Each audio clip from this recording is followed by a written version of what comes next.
Sassoon, Police Chief, Liberty Police Department. Ray Buhala, Detective Sergeant, Liberty Police Department. This morning around 5:30, our officers responded to a vehicle on fire. And upon their arrival, they determined the owner of that vehicle, which led them to the Churchill address. And upon them going to the address, they discovered an elderly female had been deceased. At that point, we had several agencies that have been working this case. I'd like to mention those agencies: Liberty Police Department, BCI, the Trumbull County Prosecutor's Office, and the Trumbull County Homicide Task Force were instrumental in basically coming to this conclusion, where we today at 3:30 arrested Sean M. Clemens of 420 Churchill Hubbard Road, 33-year-old male. Chief, was he a suspect from early on? I know he just drove up to like 6 hours later, but was he on your radar early? Actually, no, he wasn't. It wasn't until officers actually went over to the residence and we discovered a particular piece of evidence that led us actually to that house. And from there, we ended up arresting him today at 3:30. Did you find evidence at the crime scene that led you to go back? Well, again, I don't want to get into any evidence at this point in time. What I can tell you, like I said, is it was a joint effort of multiple agencies, and fortunately, we were able to resolve this homicide quickly. The first call that came in this morning, can you tell me a little bit about how instrumental that was? Was it a call about a burning Cadillac?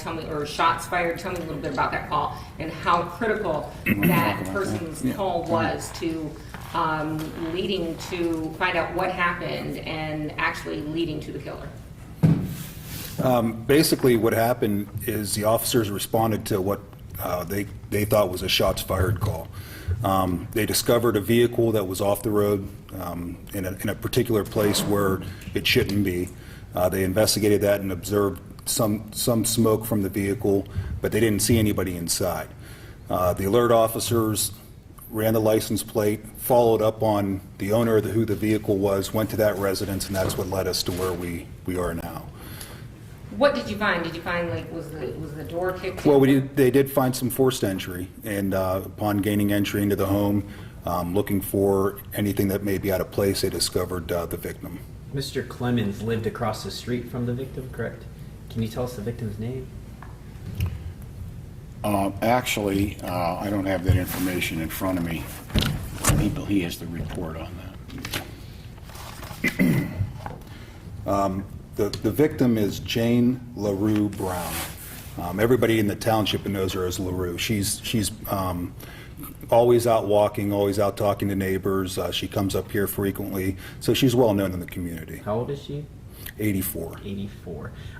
Just looking at his picture, looks like he has some scratches on his face. Is that from a struggle this morning? Can you comment? We haven't determined that yet. Again, this is his photograph that we took today at 3:30 when he was charged with the aggravated murder. I know you have some very good investigators, and when he was brought here to the station, can you tell me a little bit about whether he actually confessed? I talked to a gentleman that you brought here who said that he had confessed to him, but he thought he was just talking smack this morning, and then to his surprise, cuffs were on him and he was brought down here, and he found out that this was all too true. Did the suspect actually confess to murdering his neighbor?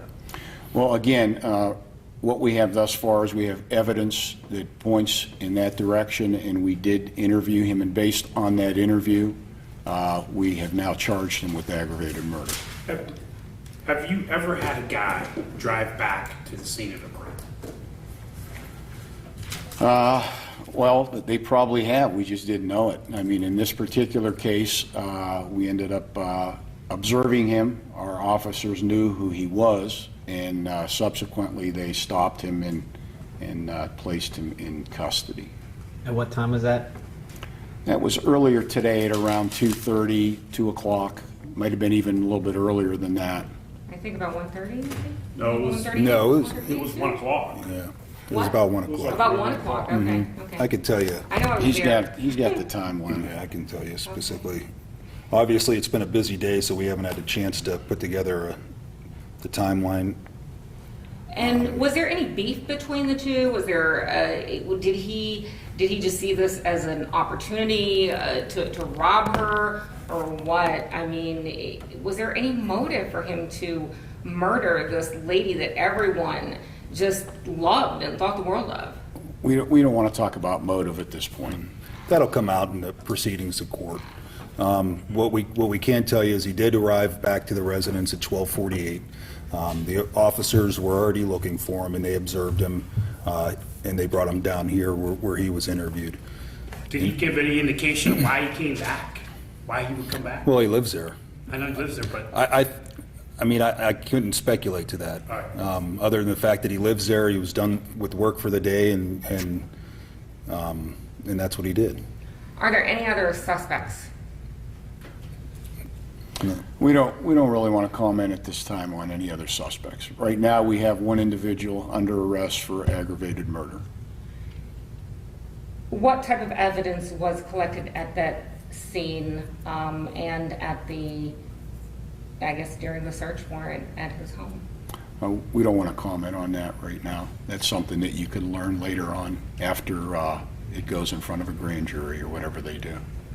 Can you tell me a little bit about BCI and what their procedure is for processing a crime scene, sort of what they do, just Well, in general? obviously, they're the experts at it, and that's why we call them out, and they do a fantastic job at evidence collection, and that's crucial in these types of cases. He used a gun to kill her? I can't comment on that.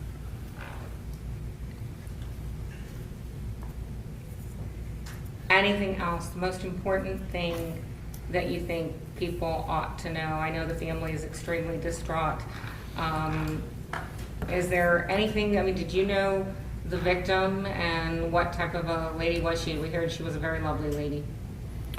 Yes, very much so. Like I said, my whole career, I've known her. I've seen her walking. I've seen her out in the yard.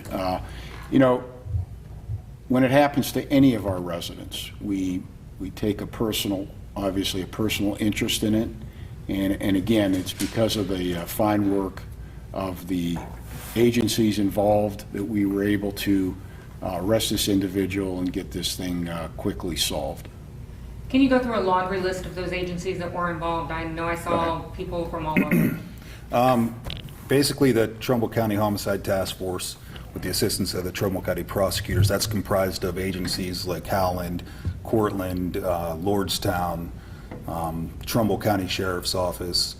I believe that's about it. I may be missing a couple, but agencies that are in Trumbull County, they form this homicide task force, and they all come together and work just that, homicides within the county of Trumbull. And those charges, again, can you tell me what the charges are and whether they are a death penalty specification? It's going to be capital murder, which obviously would be life imprisonment or death penalty specifications. And again, that will be up to the Trumbull County prosecutor to decide how he wants to proceed with that. Any evidence of this man having a prior criminal record besides domestic violence? I looked up and found domestic violence, but that was all we could find. Good, I don't know anything about it. Nothing major. I think he may have had an OVI in the past and the domestic, and that's really about it. Nothing to speak of. Anything else you think that is important that people ought to know? well, I'm sorry. What was his demeanor when you questioned him? Was he coherent? I guess is where I could say. Was he drunk? Was he high? Was he? He didn't appear to be. Okay. Did he seem to recollect when I talked with his friend or coworker? He had said that he remembered fighting and saying that he had believed he murdered someone. Did he just straight out admit that he remembered, but he said he also believed that all day he was passing out and was tanked out on some type of pills or drugs? Well, again, I'm not going to speculate as to what his mental state was. Obviously, what we do know for a fact is that we have evidence, and we did bring him up here.